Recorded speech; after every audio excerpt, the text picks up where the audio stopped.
people who have Cushing's disease to people who've got type 2 diabetes, right? Because they all suffer from high levels of blood clotting factors, right? And that's von Willebrand, like I spoke about before, LPA, which is comes about through LDL, the Dark Lord, low density lipoprotein cholesterol. There's a relationship there. They all have high levels of VLDL, very low density lipoprotein, which is another cholesterol, right, another clotting factor. Plasminogen activator inhibitor 1, LPA and fibrinogen, they all run these clotting factors, right? You're always going to have these clotting factors going on, right, and bringing about a destruction of the system, right? Now, like I say, with people with Cushing's disease, right, this is due through a tumour on the pituitary. Now, what's interesting is people who have an atheroma plaque, an heart attack, run very, very similar systems in the fact that they don't know they're stressed out. They have a hypothalamus pituitary axis dysfunction. There's a dysfunction, right, brought about by stress. It's a stress relationship, right? They don't know they're in dysfunction, right?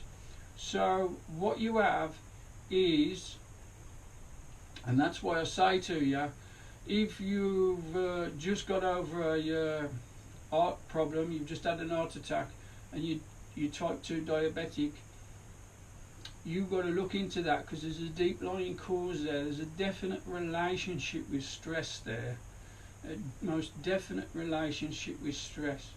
The good news is, right, you can turn this system off by exercise. It resets the system. That's why I'm so big into exercise.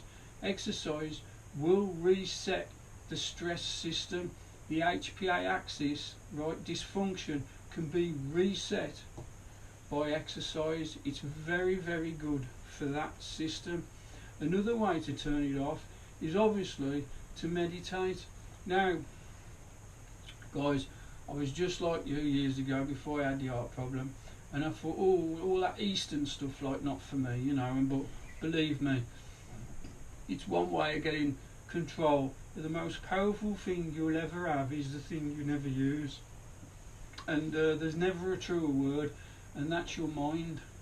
Your mind is the most powerful thing you will ever have, and it's the thing that you'll probably hardly ever use in your life. If you gain control of that through meditation, you'll do seriously well at turning, right, and retuning the hypothalamus pituitary adrenal axis off.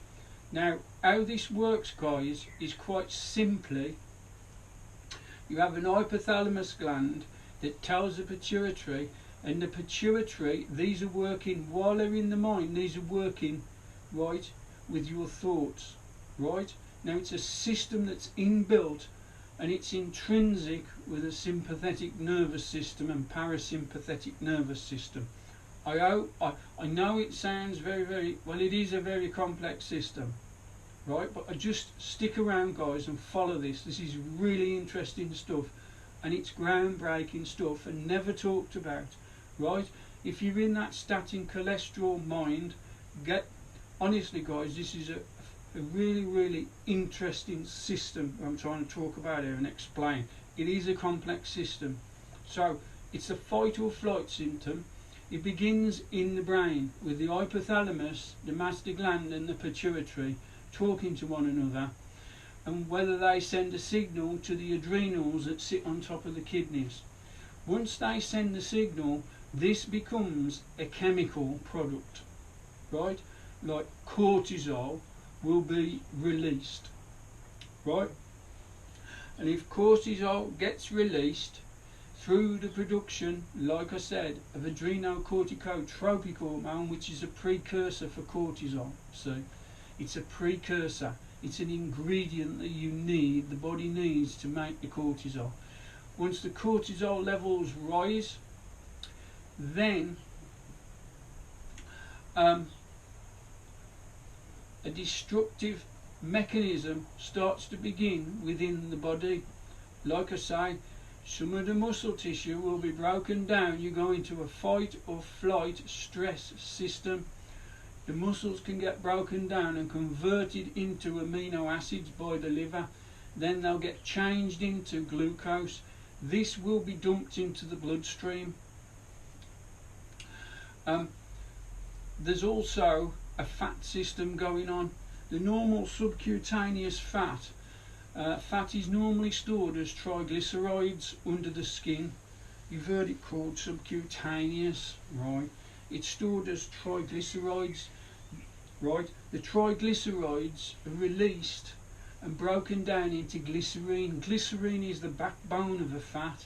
It's easy storage system. A triglyceride is just 3, right? The backbone is glycerine. It goes again, it makes its way to the liver where it's converted into glucose, and you got it, it's dumped into the bloodstream, right?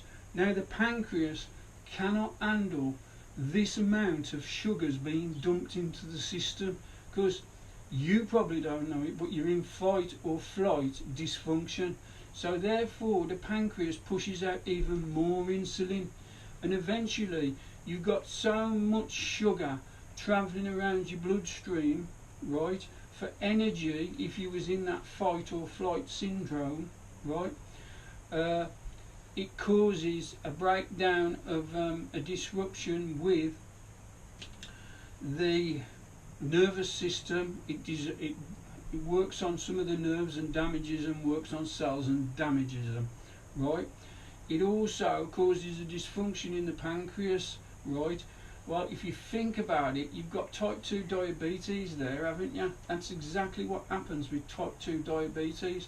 Well, you go to the doctor, right, and the doctor says, oh right, here's metformin, take this for the rest of their life, and that's, you know, they treat it as something individual. For me, it could be very well linked, because there are lots and lots of people on a typical Western diet, the high sugar, high flour, you know, the typical Western diet, right? There's a lot of people on that who go through life and don't all get type 2 diabetes, see? So, some people do.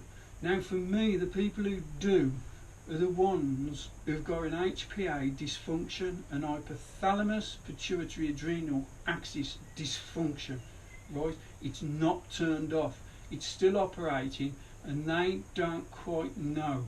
They're obviously unaware of it, right? So you're getting an enormous amount of fat converted into sugar via the liver, and you're getting all the body's sugar stores dumped into the bloodstream, right? And so then you get visceral fat, intra-abdominal fat building up around the internal organs, around the heart, around the liver, around the pancreas, and it gives it that distinctive look. Right, going back to the Cushing's disease again, they get the very same thing, and it's nicknamed camel hump. They get that lack of fat on the extremities, the legs and the arms, and a build-up of fat around the abdominal system and around the waist. Yeah. Now, a lot of people with type 2 diabetes get this, and obviously are not privy to this information, so don't quite ever always put the story together for themselves, right? I personally think there's a definite relationship.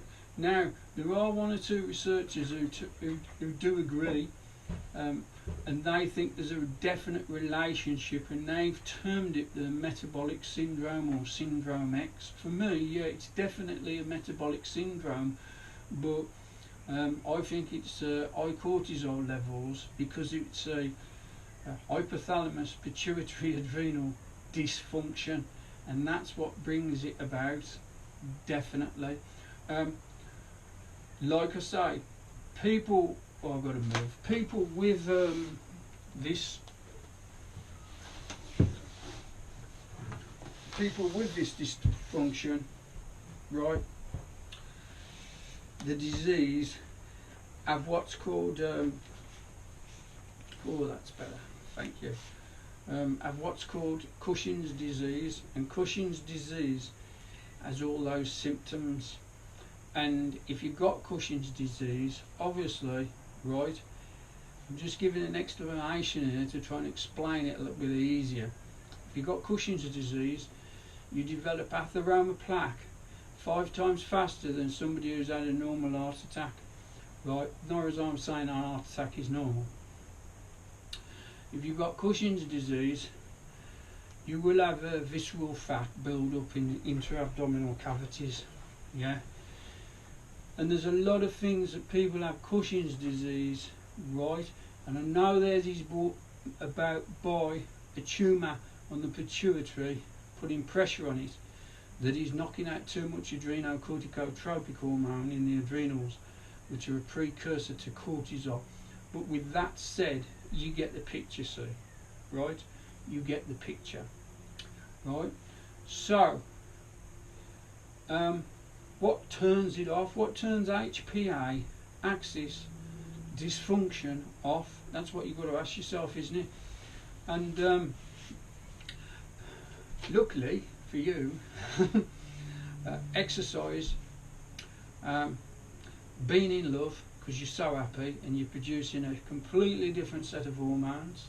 Yeah, being in love. If you've just fallen in love, you'll feel over the world because you produce many, many hormones that you're completely unaware of, and they turn cortisol levels back to normal, right? And they will turn the fight or flight, the stress hormone, right? The sympathetic nervous system will be switched off, and the parasympathetic will be